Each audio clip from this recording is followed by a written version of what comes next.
अक्सर आपने सुना होगा कि छोटे बच्चों को अस्पतालों से लोग चुरा कर ले जाते हैं या कहीं पर छोटे बच्चों की चोरी कर ली जाती है या फिर अस्पताल में वार्ड से बच्चों को गायब कर दिया जाता है। इस तरह की तमाम सारी खबरें आपने सुनी होंगी और देखी भी होंगी। लेकिन सबसे बड़ी बात यह है कि क्या युवाओं को, यानी कि अगर कोई व्यक्ति 25 साल का है, 30 साल का है, 40 साल का है, ऐसे लोगों को बेचने वाला कोई गिरोह सक्रिय है, तो शायद आपको इस बात पर इतनी आसानी से भरोसा नहीं होगा, क्योंकि हम सब इस बात को जानते हैं कि जब 18 साल के हो जाते हैं, बालिग हो जाते हैं, तो उसके बाद आदमी अपने अनुभवों से, तमाम चीज़ों से एक मैच्योरिटी लेवल हासिल करता है और उस मैच्योरिटी लेवल को हासिल करने के बाद उसको पता होता है कि क्या सही है, क्या गलत है, इन तमाम चीज़ों का अनुभव उसको हो जाता है। लेकिन सबसे महत्वपूर्ण बात यहाँ पर यह है कि जिस तरीके से आगरा पुलिस ने एक गैंग को पकड़ा है और उस गैंग का काम ही युवाओं को बेचने का था, तो उसमें जो तमाम परतें निकल करके खुलकर सामने आई हैं और सबसे बड़ी बात यह है कि एक युवक की कीमत $3500। आप समझ सकते हैं कि अगर आप एक युवक लाकर हमें देंगे तो वो लोग $3500 उस व्यक्ति को लाकर देंगे। ऐसा ही एक गिरोह आगरा पुलिस ने पकड़ा है, जिनकी अब तमाम परतों को लगातार खोलने की बात कही जा रही है। सबसे महत्वपूर्ण बात यहाँ पर यह है, ये पूरा गैंग जो है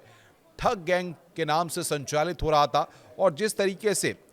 आपको बताएं, साइबर सेल, थाना साइबर क्राइम, साइबर इंटेलिजेंस और इंटरनेशनल साइबर ठगी का ये बहुत बड़ा भंडाफोड़ किया गया है। ये गैंग विदेश में नौकरी के नाम पर बेरोजगार युवकों को, जिन लोगों के पास रोजगार नहीं होता था, उन लोगों को निशाना बनाता था। इसके लिए वो ठग गैंग से मोटी रकम वसूलते हैं, फिर वहाँ पर उन्हें ठगी करने की बाकायदा ट्रेनिंग दी जाती है।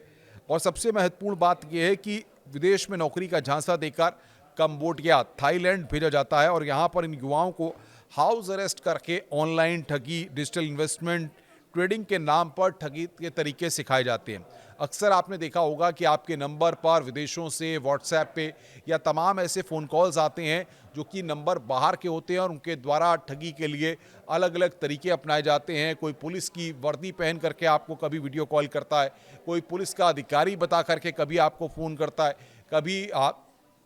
वीडियो कॉल्स के ज़रिए ठगी की जाती है। तो तमाम इस तरीके से कभी फर्जी मैसेजेस के ज़रिए ठगी की जाती है, कभी पैसों का लालच दे करके ठगी की जाती है। ये सारी चीज़ें अक्सर हम देखते और समझते आए हैं। तो ये यहाँ पर कहीं ना कहीं ये बात निकल करके सामने आई है कि जिस तरीके से लोगों को शिकार बनाया जाता है, लोग ऐसे में इस ठगी का शिकार बनते हैं। ऐसे में पुलिस ने उन्नाव निवासी आतिफ खान और इंदौर निवासी अजय कुमार शुक्ला को गिरफ्तार किया है। पूछताछ में आरोपियों ने खुलासा किया है कि उन्होंने दर्जनों भारतीय युवाओं को प्रति व्यक्ति $3500 के हिसाब से अब तक बेचा है। और सबसे बड़ी बात यह है कि आगरा पुलिस के अधिकारी भी इस बात को कह रहे हैं कि आदित्य सिंह जो एडिशनल डीसीपी हैं, उनका कहना है कि इस गैंग के फिलहाल 2 सदस्य ही हाथ लगे हैं, दोनों से पूछताछ की जा रही है। उन्होंने ये भी बताया कि इन लोगों के निशाने पर बेरोजगार युवक रहते हैं, क्योंकि ऐसे युवक आसानी से विदेश में नौकरी पाने के लिए या पैसों के लालच में वो ऐसे ठग लोगों के शिकार हो जाते हैं। विदेश भेजने के नाम पर इनको को वहाँ मौजूद दूसरा एजेंट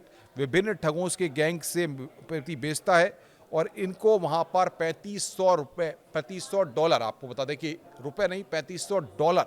एक व्यक्ति के हिसाब से इनको यहाँ पर दिए जाते हैं।